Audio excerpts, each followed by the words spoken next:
I've been a fan of Sega, and especially the Puyo Puyo franchise. However, from the perspective of a Western fan, I don't see the appeal in this release.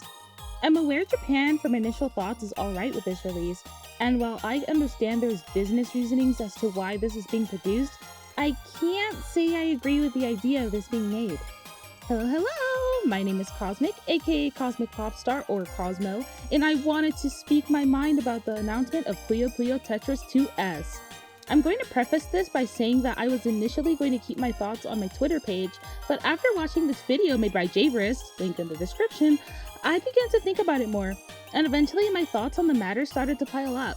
I feel even as a brand loyalist, I have many feelings on the announcement of this game and decided to compile what I had to say into this video, and I feel that I could elaborate some more on my thoughts better. I also felt that as someone who has been a part of this community for over 10 years and loves this series to death, perhaps getting my thoughts out there for the world to see and shining some light on this matter would be beneficial somewhat. Now, without further ado,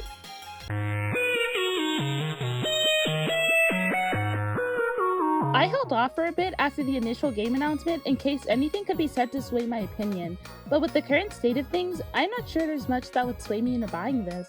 I'll bring up for the sake of clarity that the series producer mentioned there was potentially more to come, but I cannot justify Sega thinking it was at all okay to drop Puyo Tetris 2 again with a few new game modes added, slapping an enhanced slogan on it, and calling it a day.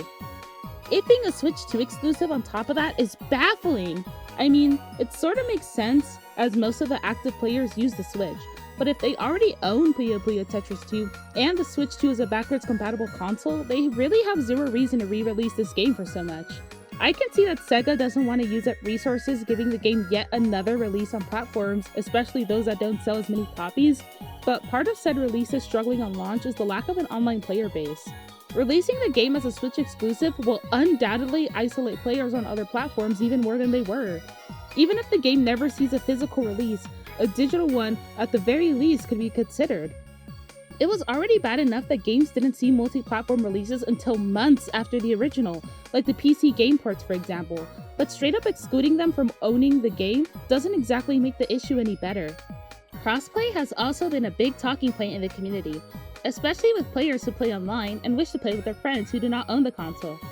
But the competitive scene has been wanting it for a while too, especially as the Western community heavily relies on online tournaments. Since there aren't many options for them to play at esports events, they tend to not offer Puyo Puyo as a category, usually opting for swap tournaments at best. While the Japanese community has a thriving esports community backed by Sega, in the West there aren't many options to benefit the competitive scene. Rather than write off other platform releases as a lost cause, I wish Sega would explore the thought of crossplay like they have with their flagship franchise, and directly listen to the concerns of competitive players, which many have expressed a distaste at the initial announcement, many citing the intentional removal of separate Puyo and Tetris rooms in the game. The removal of Puyo Tetris lobbies makes it more difficult to practice longer sets for tournaments.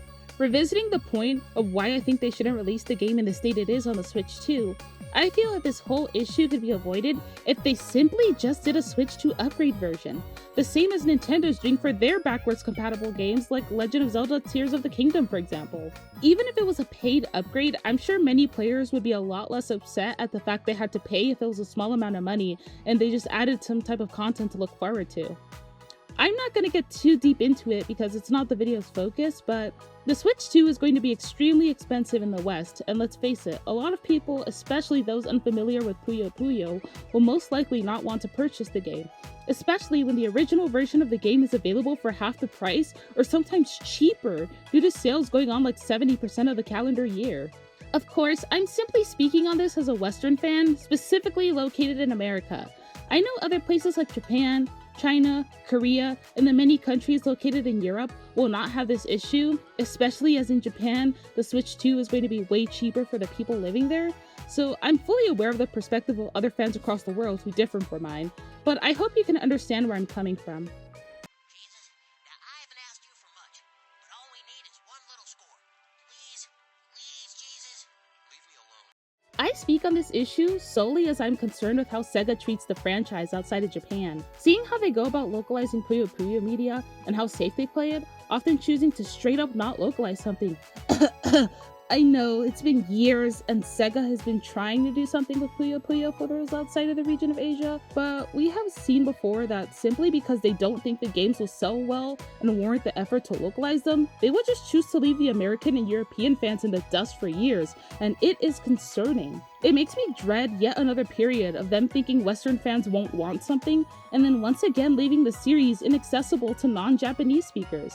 Sega really needs to rely less on the Tetris branding when it comes to marketing this series. It's called Puyo Puyo Tetris and not Tetris Puyo Puyo for a reason. To someone unfamiliar with Puyo Puyo, all they will really see is that on its surface, it looks like just another Tetris game with anime guys in it. And it's hard to not get a bit frustrated, as for years we Puyo fans have longed for the series to stand on its own outside of Japan. I get that it's a spin-off that mashes up both gameplay aspects, and it's out of the question they need a market for both demographics, but that doesn't work when it seems they want to push for the more familiar of the two games, in hopes that the fact that it's Tetris will help market the game on its own. It was fine when it was Puyo Tetris 1, as you could argue that the game didn't have the identity it had in the West it has right now at the time. But even when Puyo Tetris 2 initially came out, and even now, especially after Puzzle Pop's release, it should be very clear to Sega that it's okay to market this series as Puyo Puyo featuring Tetris. I mean, that's already the case in Japan. Puyo Puyo's identity basically revolves around Tetris now, and that's bad. If you really take a look at the localized advertisements, it always seems to push for the Tetris gameplay over the Puyo gameplay. Many people even go as far as to call the series itself Puyo Puyo Tetris because they are completely unaware that the Puyo series is and has been its own thing for over 30 years. To this day, Puyo Puyo doesn't even have its own community branding, instead always showing up under Tetris communities on sites like Twitter, for example. I mean, even in the game itself, Tetris is the meta. Puyo Puyo, even with the many patches and buffs over the years, is still undoubtedly severely disadvantaged when playing against Tetris players, especially when methods like forwarding are at play. But back to the topic at hand, at some point they won't just be able to keep making Puyo Puyo Tetris, and if they don't manage to separate themselves from that identity in other regions, it will not fare well for the franchise as a whole going forward. I get that Sega wants to capture lightning in a bottle again and see if by dropping a Puyo game alongside the Switch 2, they could relive the booming sales of the franchise, especially in the West that happened due to people looking for titles to play, as new console launches tend to be pretty barren in terms of games to choose from for the first few months to a year after releasing. But here's the thing we need to consider with Puyo Puyo Tetris 1's localized release. Not only was that the first localized Puyo game since Puyo Pop Fever to be localized, which helped pique interest in the average consumer, both familiar and unfamiliar with the series, but it was a new video game at that. Puyo Tetris 2 has been out for almost half a decade on all major platforms. No one who isn't already a fan of the series will have interest in a game that they've already seen before with nothing interesting to make them want to reconsider getting it or not.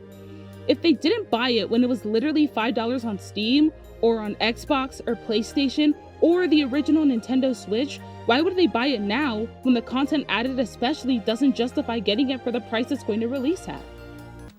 Hot dog, taco, hamburger. Hot dog, taco, hamburger.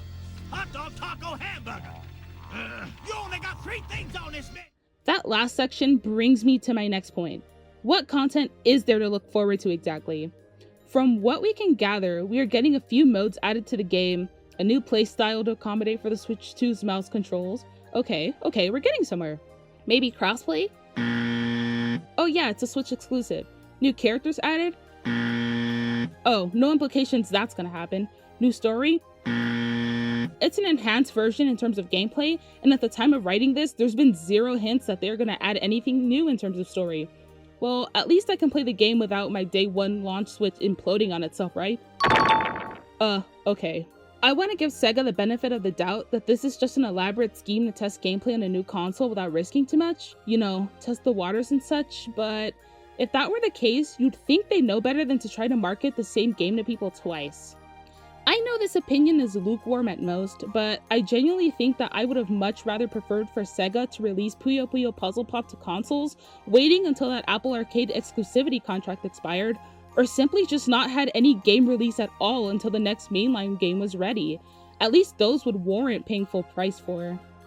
In Puzzle Pop's case, most fans are not even able to play it because they do not own an Apple device, much less want to pay for a subscription to play the game in question.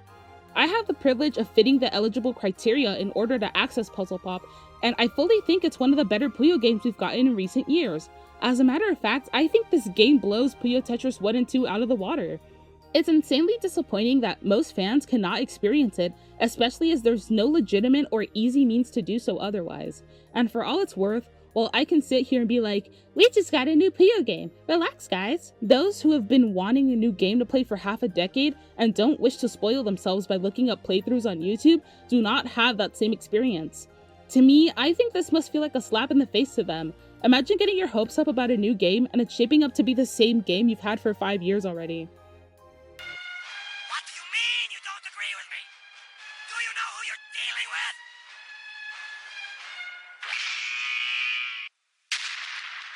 I know I've spent most of this video talking about nothing but downsides, but I promise that's not all I wanted to say.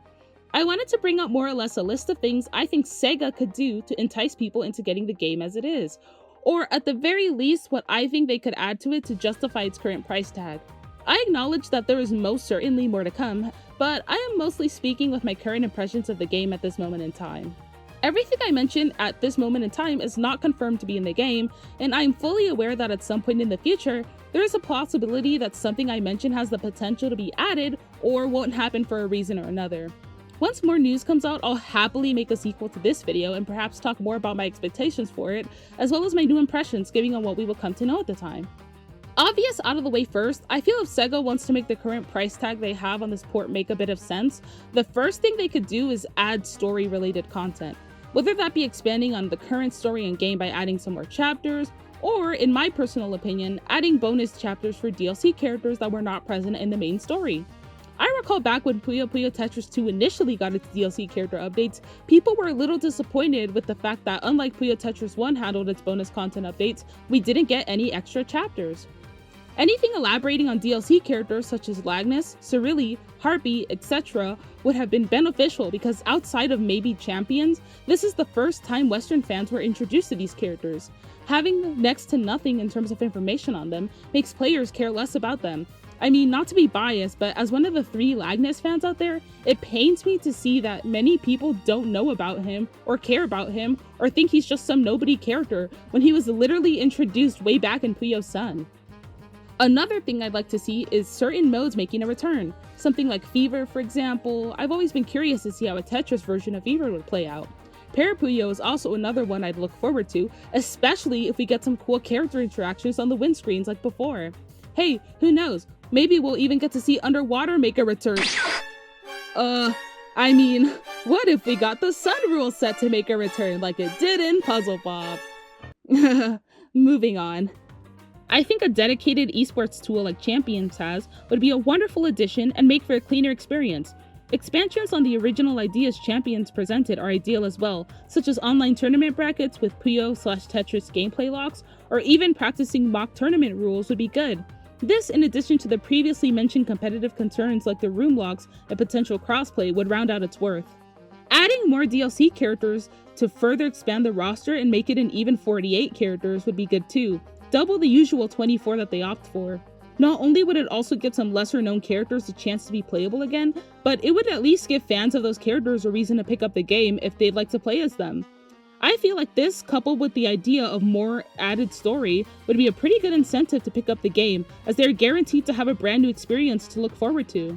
Now, I hear a crowd of people telling me, "This is overreacting. Sega's making this to hold over fans until Puzzle Pop releases on consoles or the next mainline game drops. This is fine." And while I understand it's not a major release, that shouldn't discredit the previous points I made. This release shouldn't be barred from criticism. Puyo fans shouldn't settle for a minimum experience when we can get so much more out of this. With everything in mind here, all I could ask is Sega to listen to these concerns and comments from the community. I genuinely want to feel positive about this release, but the way it currently stands, I'm just not convinced. I'd like to thank you if you watched all the way to the end and heard me out on my current opinions of the game so far. I am interested in hearing what the community has to say on this topic as well, so feel free to drop a comment telling me your thoughts. With all that said, have a wonderful rest of your day and take care.